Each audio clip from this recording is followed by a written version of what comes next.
Hi everyone, this is my Module 3 initial post.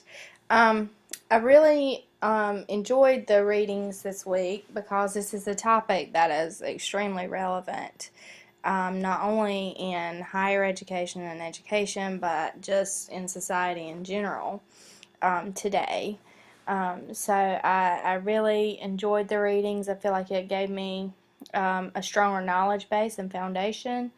Um, and so the first question asks, how can educators create spaces at institutions that allow students from multiple religious traditions feel welcome? And I think that this and the second question about spaces for students from non-dominant sexual identities feeling safe, those two go hand in hand. So I kind of combine those. Even though they are two very separate things, I think that the steps that we as educators can take are very similar. So I found on page 306, it discusses some methods that we can use about how we can teach about religion. We can't actually teach religion, but we can teach about it through the use of curriculum. And I thought that this was interesting because a lot of folks, and even the text mentioned the argument of separation of church and state. And they'll use that as a reason why they don't even touch religion. But the text did say that legally it is allowed for us to teach about religion, just can't teach religion itself. So I thought that was an excellent point, and brings up that we can actually use the curriculum to our advantage. Another thing was bringing in guest speakers, and it's important for educators to remember, if you're going to do this, that it needs to be done not only to represent one culture or belief or group, but it needs to be from various cultures, beliefs, and groups. So you can't just single out one and say, I want this guest speaker and that's it. You'd need to have multiple and various speakers.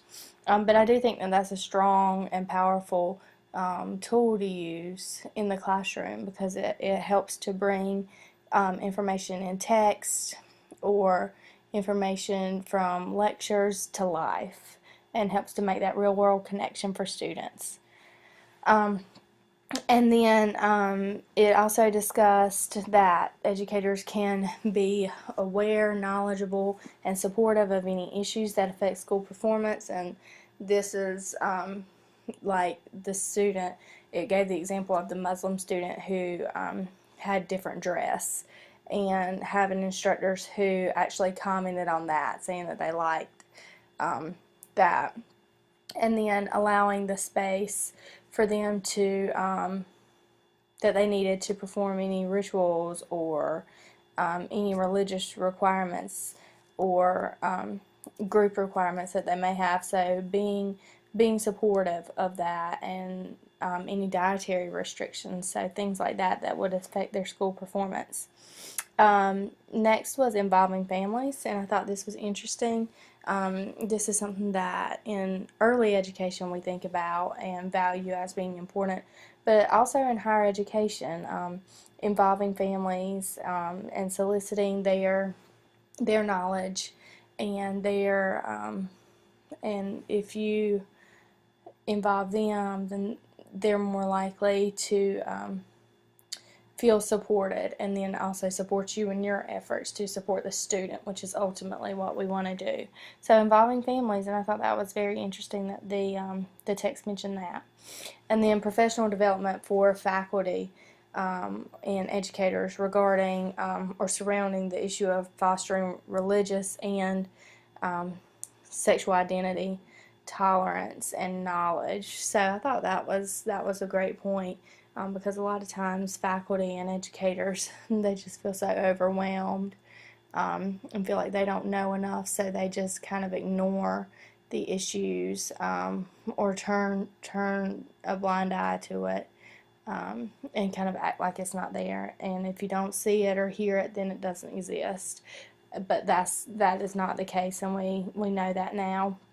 So providing that professional development for educators, it can be extremely helpful, and it lets your faculty know as an institution that you recognize the diversity in the student population, and you're there to support them and help them with their issues working through that.